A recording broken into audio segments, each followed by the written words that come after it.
好久不见，我是你们的沈女士。可能有一些细心的朋友们呢，已经从我们的幕后栏目，还有一些节目当中，看到我们办公室好像有点变化。没错，在过去的1年里面呢，通过不断的完善，我们终于有一个属于自己的家了。所以这一集，我们想要带大家看看我们的工作室，然后给大家做一个正式的 room tour。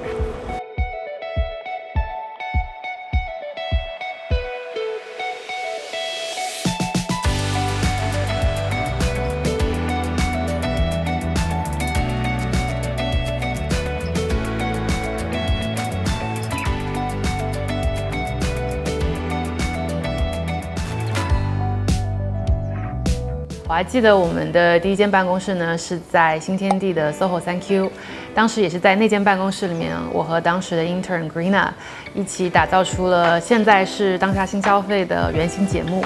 后面呢，就随着我们正式的团队小五啊、Cham 还有 Tom 的加入，我们就找到了 WeWork， 租了一整栋楼的一个黑暗角落，从2人间变成4人间到6人间。10人间，到差不多整整有1层楼的一半都是我们的小伙伴。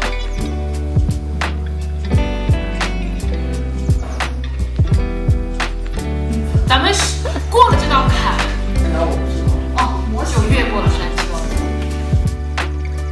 在 WeWork 其实有很多我们的回忆，在这里我们创作了非常多让我们兴奋和自豪的作品。也在制作我们的自有节目之外呢，开始承接商业的广告啊，拍摄 TVC 等等。然后时间来到了2022年初，当时因为租金一下子涨得很厉害，我们单人的工作面积其实一直有一点不够，以及我们拍摄的空间比较有限。也就是在这样子的背景下呢，我们就决定去找到一个属于自己的独立的办公空间。我们再也不在 WeWork 加班了。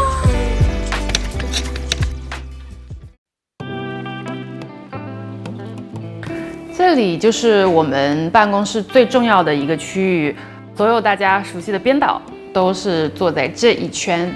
然后它的好处呢是每个人自己工作的时候呢就背朝背，但是当我们需要开会的时候呢，所有的椅子都可以这样子转过来，然后我们就可以围在一起很快的进行一些脑爆。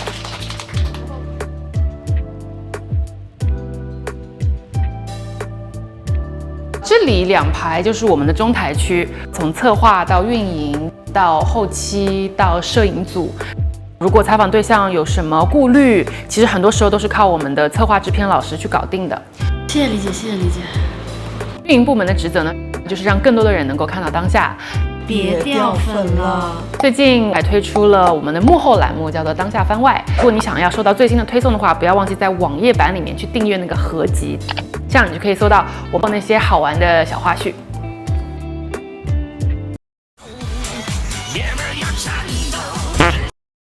那视觉和摄影呢，就是我们的硬核技术小组啦，让我们的片子在视觉的呈现上更美、更专业。这也太难抠了吧！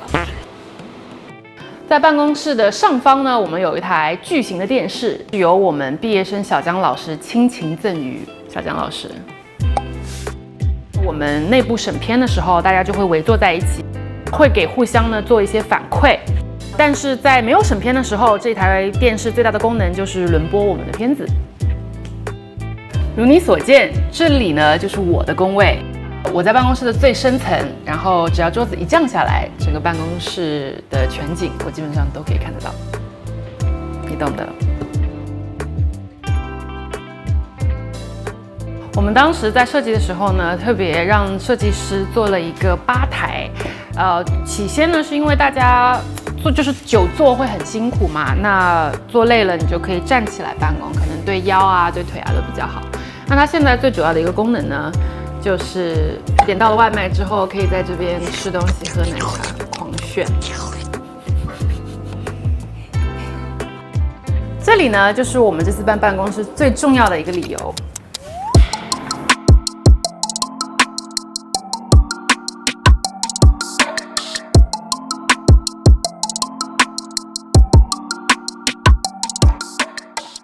你刚刚看见的这些设备，其实都是我们管同事借的。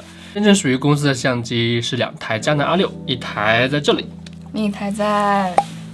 没错，过去公司3年80%的素材都是用这2台设备完成的。配备的镜头是2470、1635和百威，基本上能够满足我们纪录片拍摄需要的景别跟角度。熟悉我们的朋友知道，我们有几档固定栏目：经典王牌当下新消费，科技向栏目当下乱码，人物纪录片 This Is Us， 还有2021年诞生的流量新星。我有个想法，因为不同栏目有不同的风格，所以我们会携带不同的设备出去拍摄。当我们需要额外的设备的时候，我们会选择提前租赁。正好我们有新的栏目正在开发，然后也会有新的设备想要进行测试。甲方爸爸如果看到这边，你懂的。那新的这档栏目呢，它首先需要一个轻量便携，甚至要有一点隐秘性，同时在保证画质的要求下，也能满足我们一些及时的素材的捕捉。其实我们有使用过像 Osmo、GoPro 这样子比较小的轻便的相机，但是还是比较难两全。如果你有什么好的推荐，千万不要忘记在评论区和弹幕里告诉我们。我们这间小型影棚除了放置一些器材，也在满足我们做彩和 stop motion 的拍摄以及录音的需求，所以你在往期看到的这些画面都是在这间屋子里拍摄的。我们这间小型影棚呢，其实也是我们的道具库，像我们所有的置景以及 stop motion 道具都在这里。今年我们的视觉老师给他们重新分了类，这样 PD 在拍摄前就可以迅速找到他们，避免重复采购。作为内容组的人，我还是比较满意这个器材间的。其实这个空间它是我们整个办公室单体最大的一个空间，但其实对于拍摄来讲，它的面积还是不太够的。我们在双机位拍摄的时候，有时候另外一个 B 机位它其实很容易穿帮，然后需要不断的去调整这个方向。另外就是没有一个专门的录声音的一个地方。大家有什么好的解决方案呢？可以联系我们，和我们一起造一个更加有意思的办公室。那为了让所有当下的成员更加舒适的工作，我们的沈女士其实划分了一片摸鱼区。首先，她就购置了一个非常休闲的大沙发。Hello， 今天我是中介阿贵，给大家介绍一下平常我们摸鱼办公的好地方，就是这个沙发区。有的时候我们会在这边喝水聊天，累了的时候在这边躺一下，无聊的时候在这边躺一下，想不通的时候会在这边躺一下。总之我们会找各种的借口和理由，在下午这个点集体在这边躺着。干不动了。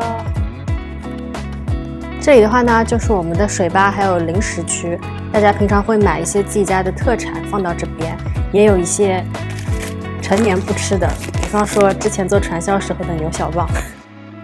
这里的话原来是我们的小会议室，平常跟客户跟采访对象开会的时候会在这个里面。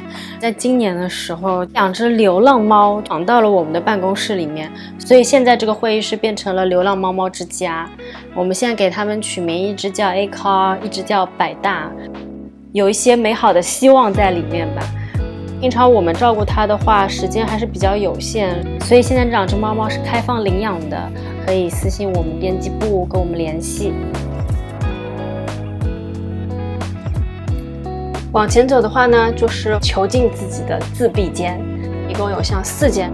因为我们剪片子、采访非常需要一个人独处的，但是我们最近发现它很容易会变成一个摸鱼的地方，所以最近我们出了一项政策，一个人只能最多用2小时的自闭间。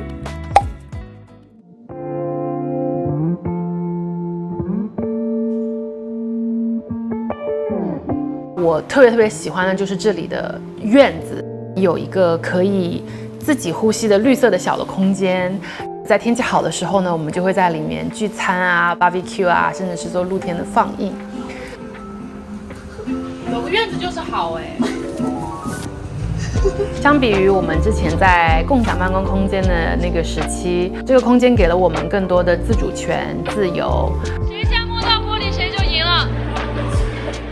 快点，快点，冲啊！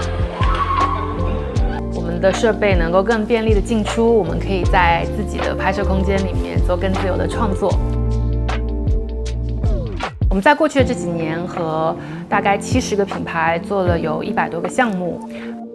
加过我们微信小号的朋友们可能也已经知道了，我们今年有在和一些平台方去做他们自制的综艺节目，我们的一些商业作品也有在像央视这样的主流平台播出。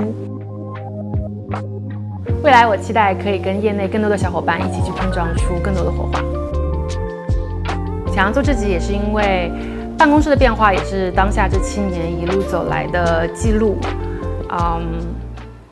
我们在疫情期间其实有过一段还蛮艰难的时刻。作为一个坚持实拍、坚持体验、坚持金人式报道的频道来讲，突然你被困在家里面，哪里也不能去的时候，你要怎么办？你要坚持吗？你要转型吗？就还好，我们还是咬咬牙坚持了下来。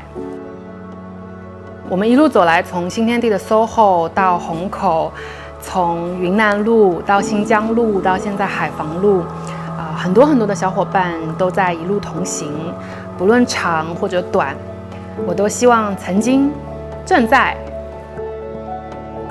以及未来来到我们当下的小伙伴们，都可以为自己所做的内容鼓鼓掌。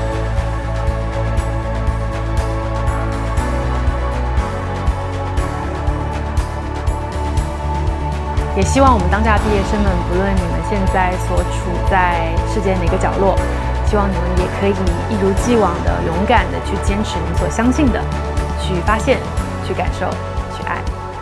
好啦，那我们这集内容就到这里，希望大家喜欢我们现在的工作室。为了纪念我们在这个属于我们自己的空间里面1周年，我们特别做了一款限定版的环保袋。在这个包袋上面呢，有我们办公室的坐标，还有大家对于未来的一些期望和寄语。如果你感兴趣的话呢，可以到我们的线上商店当铺。如果你对于我们所做的内容，对于我们某一位成员或者所做的任何事情有任何的想法或者建议，请不要吝啬给我们留言，我们后台每一条都会看。然后不要忘记打开小铃铛、转发、留言、点赞。我们下期再见。